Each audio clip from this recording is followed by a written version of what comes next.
Welcome to انٹیلیکچوئلز avenue. آج ہم for whom the bell tolls کے چیپٹر نمبر 6 کو ڈسکس کریں گے۔ پریویس لیکچر میں ہم انٹروڈکشن اور فرسٹ 5 چیپٹرز کو ڈیٹیل میں ڈسکس کر چکے ہیں۔ اس لیکچر کا لنک ڈسکرپشن باکس میں موجود ہے۔ چیپٹر نمبر 6 میں بیان کیا گیا ہے کہ غار کے اندر پلار رابرٹ جارڈن سے کہتی ہے کہ وہ بہت زیادہ سنجیدہ ہے، جس کے جواب میں وہ کہتا ہے کہ وہ کمیونسٹ ہونے کی بجائے ایک اینٹی فاشسٹ ہے۔ پھر اس کے بعد وہ اپنے باپ کی خودکشی کا ذکر کرتا ہے۔ ماریا کو بھی اس بات کا اندازہ ہو جاتا ہے کہ رابرٹ جارڈن اس سے محبت کرنے لگا ہے۔ رابرٹ جارڈن تنہائی میں پلار سے پوچھتا ہے کہ کیا اسے پیبلو کو قتل کر دینا چاہیے۔ اس کے جواب میں وہ کہتی ہے کہ پیبلو اب اتنا زیادہ ڈینجرس شخص نہیں رہا۔ چیپٹر 7 میں بیان کیا گیا ہے کہ رابرٹ جارڈن کیو کے باہر سو جاتا ہے اور تقریباً صبح 1 بجے کے وقت ماریا اسے جگا دیتی ہے اور اس کے ساتھ ہی لیٹ جاتی ہے۔ رابرٹ اسے کس کرنے کی کوشش کرتا ہے لیکن وہ ذرا نروس دکھائی دیتی ہے۔ وہ اسے پوچھتی ہے کہ اگر وہ اس سے محبت نہیں کرتا تو وہ اس کے ساتھ نہیں سو سکتی۔ اس کے جواب میں وہ اپنی محبت کا اظہار کر دیتا ہے اور وہ کہتی ہے کہ وہ بھی اس سے محبت کرتی ہے۔ وہ رابرٹ جارڈن کو یہ بھی بتاتی ہے کہ جب اسے کیپچر کیا گیا تو بہت سے لوگوں نے اس کا ریپ کیا، لیکن پلار نے اسے کہا کہ جب وہ اس شخص کے ساتھ سیکس کرے گی جس سے وہ محبت کرتی ہے تو اس سے اس کی ماضی کی تلخ یادیں ہمیشہ کے لیے ختم ہو جائیں گی۔ پھر وہ دونوں کس کرتے ہیں اور سیکس کرتے ہیں۔ چیپٹر 8 میں بیان کیا گیا ہے کہ صبح کے وقت ماریا چلی جاتی ہے اور رابرٹ جارڈن دشمن کے جہازوں کی وجہ سے بیدار ہو جاتا ہے۔ ان کے تقریباً 45 پلینز آتے ہیں جو کہ 3 اور 9 کی تعداد کی شکل میں مختلف گروپوں میں تقسیم ہوتے ہیں۔ رابرٹ جارڈن کو اس بات کا شک ہو جاتا ہے کہ کہیں فاشسٹس کو ان کے پلان کے بارے میں علم تو نہیں ہو گیا، اس لیے وہ انسیلمو کو سڑک پر یہ دیکھنے کے لیے بھیجتا ہے۔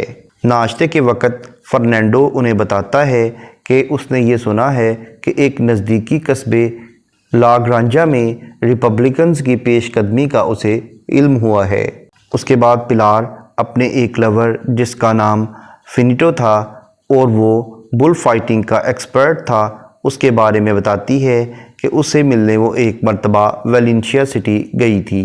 ناشتے کے بعد دوبارہ سے دشمنوں کے جہازوں کی آوازیں سنائی دیتی ہیں۔ چیپٹر 9 میں بیان کیا گیا ہے کہ دشمنوں کے 3 جہاز دوبارہ سے انہیں اڑتے ہوئے سنائی دیتے ہیں۔ رابرٹ جارڈن پلار سے یہ وعدہ کرتا ہے کہ وہ ہمیشہ ماریا کی حفاظت کرے گا۔ پلار اسے بتاتی ہے کہ رات کے وقت جب وہ اور پیبلو سیکس کر رہے تھے، اس کے بعد پیبلو بہت زیادہ رو رہا تھا کیونکہ اس کے ساتھیوں نے اس کی لیڈرشپ کو ماننے سے انکار کر دیا ہے، اور اگسٹین نے پلار کو یہ بھی بتایا تھا کہ اب انہیں پیبلو پر اعتماد نہیں رہا، اور پیبلو نے یہ بھی کہا تھا کہ اس برج کو تباہ کرنے کے بعد وہ پسپائی اختیار کر لیں گے۔ چیپٹر 10 میں بیان کیا گیا ہے کہ پلار، ماریا اور رابرٹ جارڈن ایل سورڈو کے پاس جاتے ہیں اور اسے برج کو تباہ کرنے کے بارے میں بتاتے ہیں۔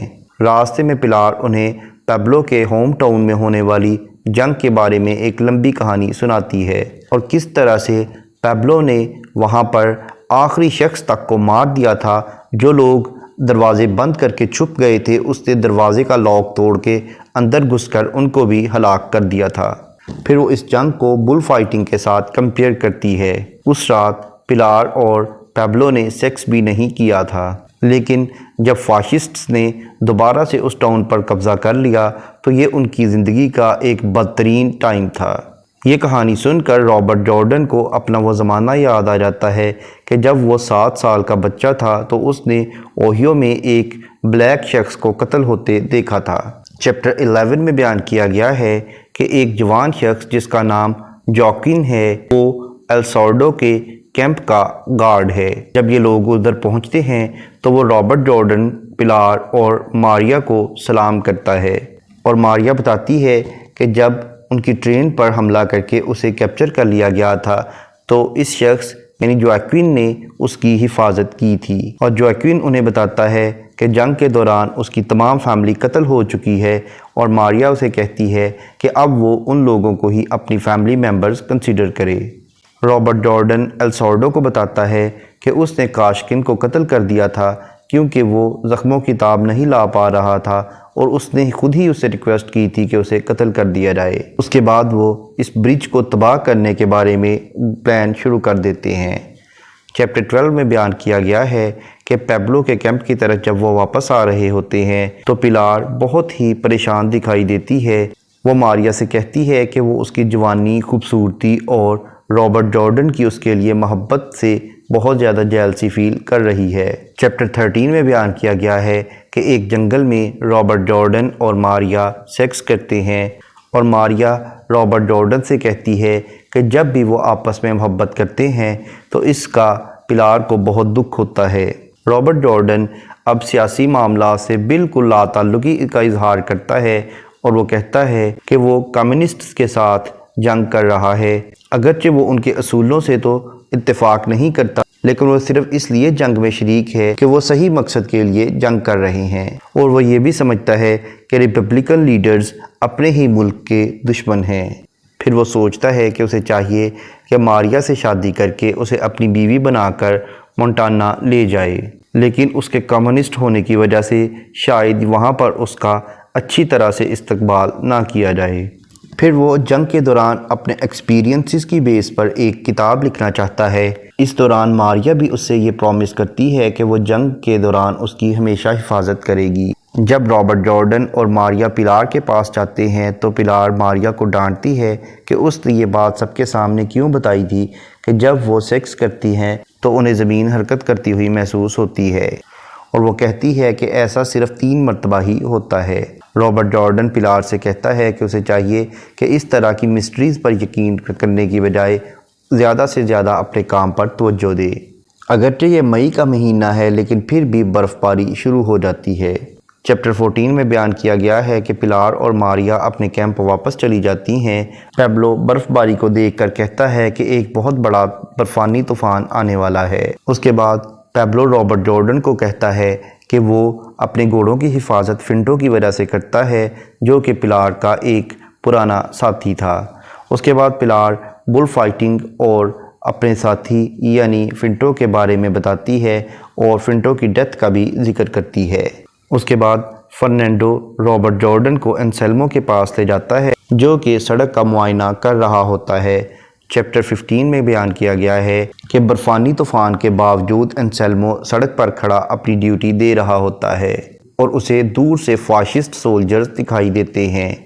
اسے اس بات کا احساس ہوتا ہے کہ یہ سپاہی بھی اس کی طرح ہی غریب کسان ہیں جنہیں زبردستی فوج میں بھرتی کر لیا گیا ہے۔ پھر وہ اس وقت کو یاد کرتا ہے کہ جب پیبلو نے ایک ریڈ آرگنائز کی تھی تو اس دوران اس نے پہلی مرتبہ ایک شخص کو قتل کیا تھا۔ رابرٹ جارڈن اور فرنینڈو وہاں پہنچ کر انسیلمو کو واپس کیمپ میں بھیج دیتے ہیں اور انسیلمو کے طوفان کے دوران بھی ڈیوٹی دینے پر رابرٹ جارڈن بہت زیادہ خوش ہوتا ہے۔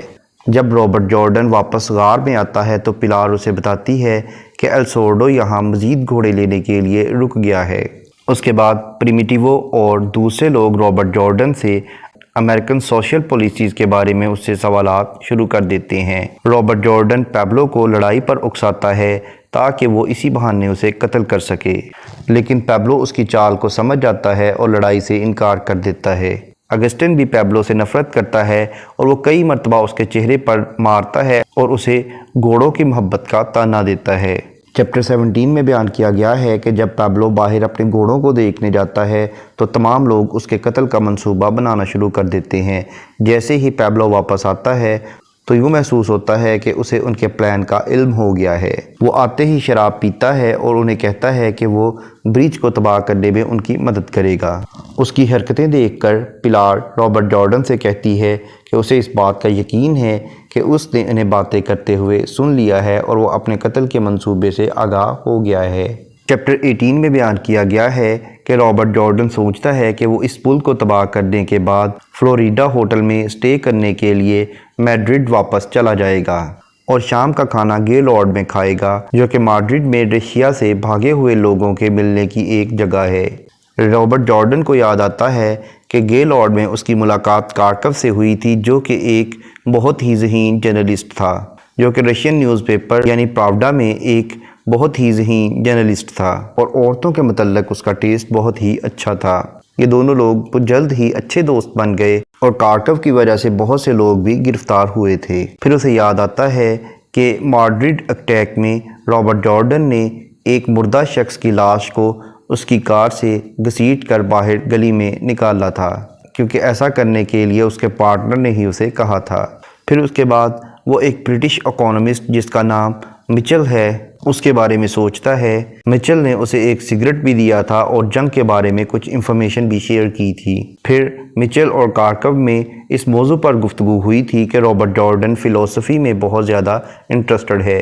پھر انہوں نے رابرٹ جارڈن کے کتاب لکھنے پر بھی ڈسکشن کی تھی۔ چیپٹر 19 میں بیان کیا گیا ہے کہ پلار سب کو بتا دیتی ہے کہ رابرٹ جارڈن نے ہی کاشکن کو گولی ماری تھی، لیکن کاشکن نے پہلے سے ہی یہ پیشین گوئی کر دی تھی کہ اسے قتل کر دیا جائے گا کیونکہ اسے موت کی اسمیل آ رہی ہے۔ لیکن رابرٹ جارڈن اس طرح کی سپرسٹیشنز یعنی توہمات میں یقین نہیں رکھتا۔ پلار کہتی ہے کہ موت کی اسمیل 4 چیزوں سے مشابہ ہوتی ہے۔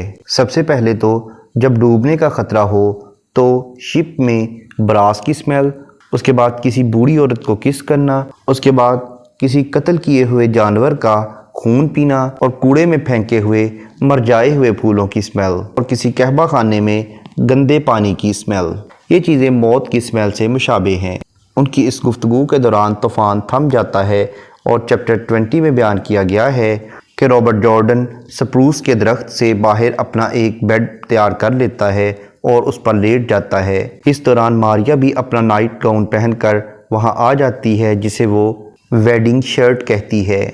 اس دوران وہ پیار بھری باتیں کرتے ہیں اور سیکس کرتے ہیں۔ رات کے وقت اچانک رابرٹ جارڈن کی آنکھ کھلتی ہے اور وہ اسے اپنی باہوں میں جکڑ لیتا ہے۔ یہاں پر اس ناول کے 20 چیپٹرز کمپلیٹ ہوئے۔